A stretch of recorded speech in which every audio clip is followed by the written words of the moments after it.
I think Fair Oaks is the sanitarium for her. They're used to this kind of case over there. You've made the arrangements? Yes, they're sending over a car and a matron right away. Do you want me to go out to Fair Oaks with her? No, I don't think that will be necessary.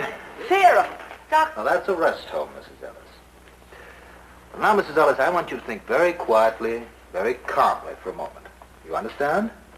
Yes, Doctor. I want you to think about Grace Jackson. Have you found her? Just quietly, will you describe her for us? Well, she was average size, about my age. Her hair was sort of brownish. I think her eyes are green. She was wearing a light gray uniform. Of course, she might have changed after I left, but as a rule, around the house, she wore light gray. Why?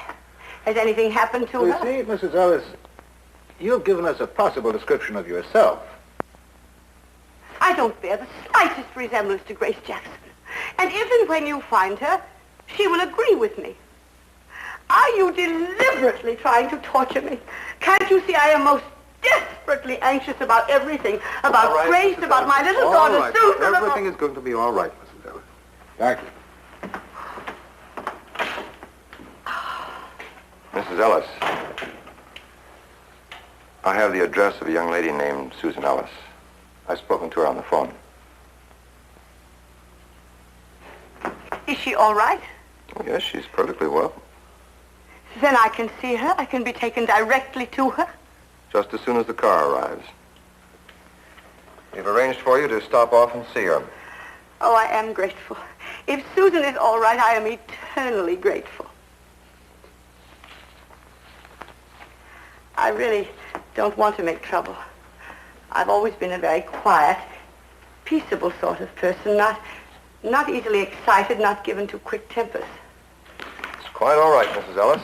Well, the matron is here as Mrs. Ellis is ready to leave. Mrs. Henderson, this is Mrs. Ellis. Mrs. Ellis. Our matron knows all about you, Mrs. Ellis, where to take you and what to do. You have the address, don't you? Yes, Doctor.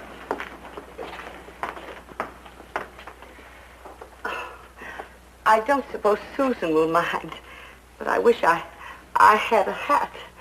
I do so hate looking common and ungroomed.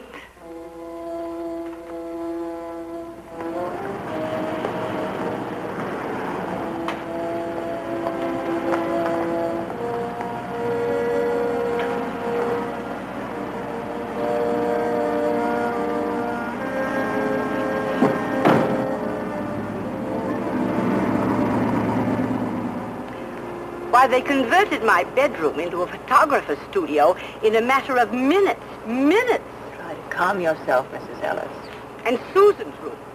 I dare not think what they have done to it. That awful lady and her cat. I must insist that you not excite yourself. Try to think of something pleasant. Something in your memory that's pleasing to recall. Why, this very morning started out quite pleasantly. Susan breakfasted with me in my room.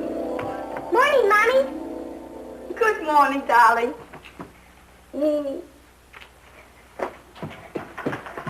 Muffins? Blueberry muffins, and they're piping hot. Your bed's still turned down. Uh-huh. Any special reason? Well, rather special. Every Monday morning, if I'm not very careful, a little girl bursts into my room, jumps into my bed, and demands that her breakfast be served immediately. Like this? Exactly like that. What's the little girl's name? Her name?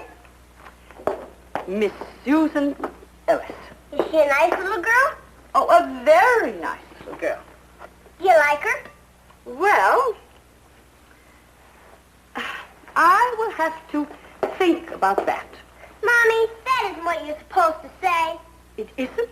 You're teasing me. You know very well you're supposed to say, I like her and I love her very much.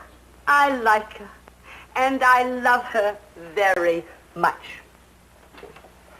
But she's very late this morning. I won't be late, Mommy. I had a nice long bath last night. We're going to have a nice short one this morning. Can you curtsy? Swallow before you speak, dear. Sorry. What I asked was, can you curtsy?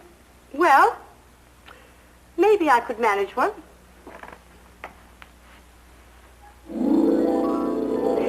Can you curtsy?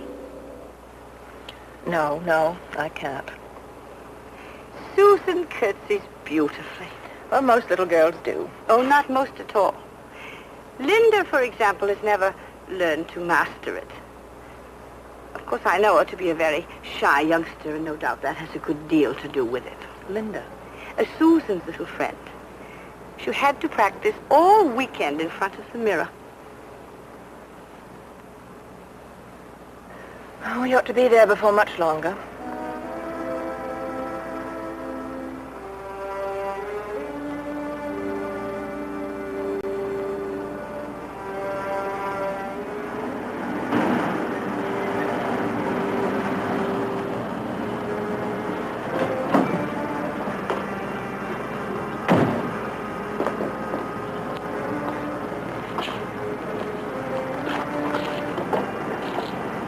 This won't take long.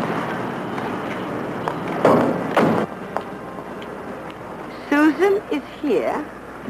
Well, I can't think why Miss Slater would bring her here. This is where we were told to stop.